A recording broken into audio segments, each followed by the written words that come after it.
The pick is in.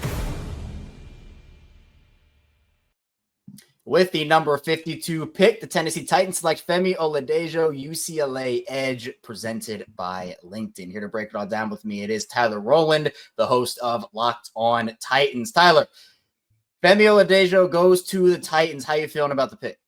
I think it's a fantastic pick for the Titans. The reality is they desperately needed a young edge rusher to develop, and Oladejo is the perfect guy to do that with. 6'3", 260 pounds, like you said, out of UCLA. He was an off-ball linebacker for the first couple of years of college, and just this last year at UCLA did he transition to be more of an edge rusher. So there's a ton of development possible, but a guy that plays with the violence in his hands and has the length that he does, combined with his motor and effort level, which is always running. And yes, he's a little underdeveloped from a pass rush technique standpoint, the moves that you have to use, things like that. But at the end of the day, on his tape, he showed some examples of a nice cross chop, a club, and a rip move. Like, he's got a couple of pass rush moves that he's working on. And to see him develop that quickly with just 1 year on the edge and at his age as well, I think it's a very high upside pick on a power pass rusher.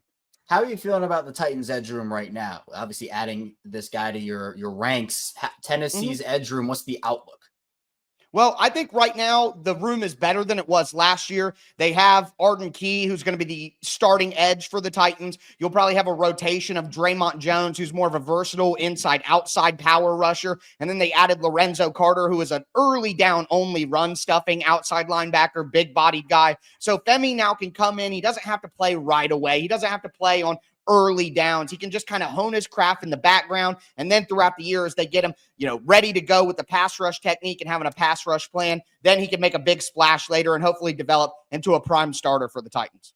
Obviously, the big pick was Cam Ward at 1. Now you get Femi Oladejo. What is next for Tennessee? Where do you see them going?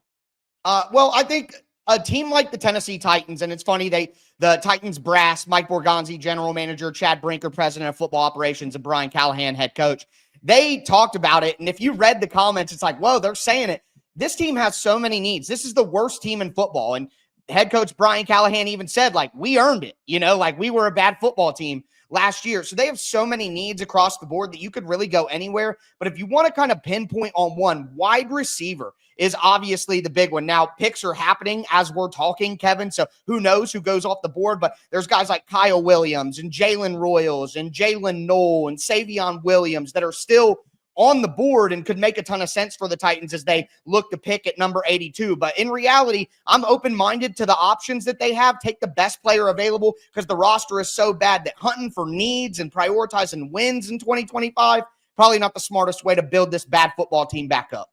We're continuing coverage on the Tennessee Titans. Subscribe to Locked On Titans wherever you get your podcasts.